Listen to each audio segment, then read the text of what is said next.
Annexation? Oh, Canada, friends, eh, neighbors? Have you heard? There's a wild idea floating around. It seems like Donald Trump, the man who once thought windmills caused cancer, has come up with another doozy. This time, it's not about windmills or walls. This time, he's set his sights on our neighbors to the north, the good old Canadians. Yes, you heard that right. His brilliant idea, annexing Canada. Just imagine, the entire country becoming the 51st state. Just casually absorbing an entire country into the United States. No big deal, right? Because why not, right? It's not like Canada is a sovereign nation or anything. Trump's reasoning, if you can call it that, is a grab bag of familiar tropes. He's pulling out all the stops. He claims it would improve national security, as if Canada were some lawless wasteland teeming with hostiles. It's almost laughable. Apparently he's never experienced the sheer terror of a moose loose in a Tim Hortons.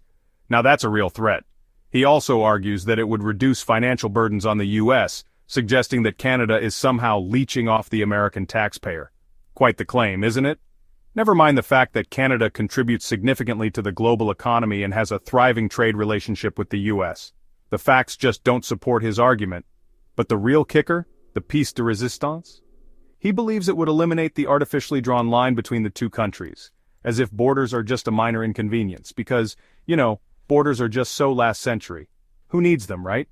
Just imagine, folks, a world without those pesky lines on a map, a utopia of free movement. We could all just roam free like a pack of confused beavers looking for a dam to build. Ah, the dream.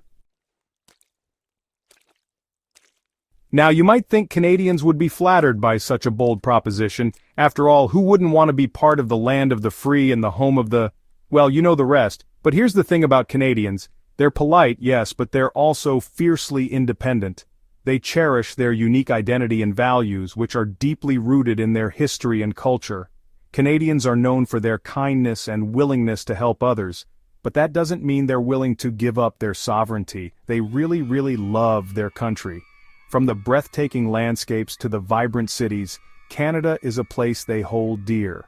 So when Jagmeet Singh, leader of Canada's New Democratic Party, caught wind of Trump's little scheme, he didn't mince words.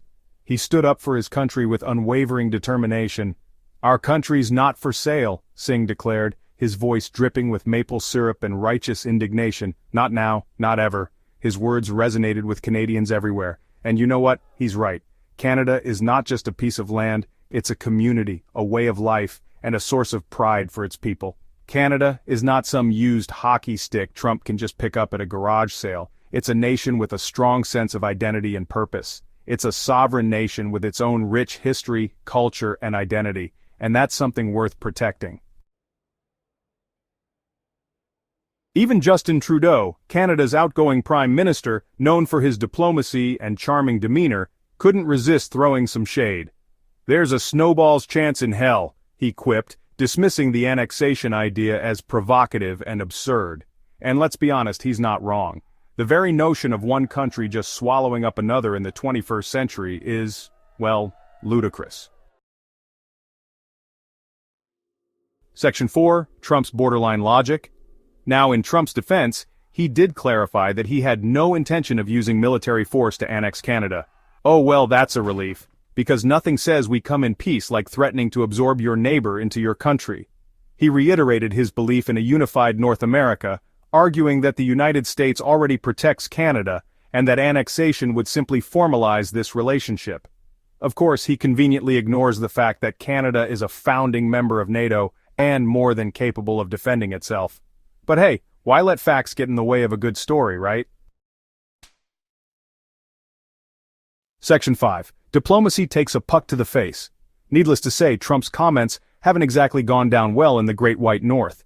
His remarks have sparked a wave of discontent and frustration among Canadians, who pride themselves on their national identity and values. Canadians are understandably outraged, and the diplomatic fallout has been interesting, to say the least.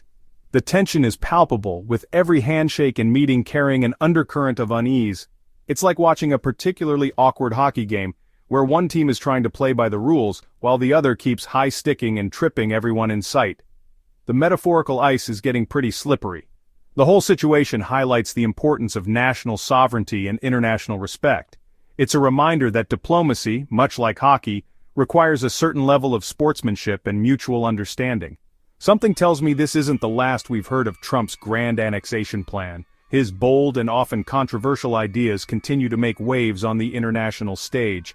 But one thing's for sure, Canadians won't be giving up their country without a fight. Their resolve is as strong as ever, and they're ready to defend their land and values. After all, they've got maple syrup, poutine, and universal healthcare to defend. These are not just cultural icons, but symbols of their way of life. And those are things worth fighting for. The spirit of Canada is alive and well, and it's clear that they will stand up for what they believe in.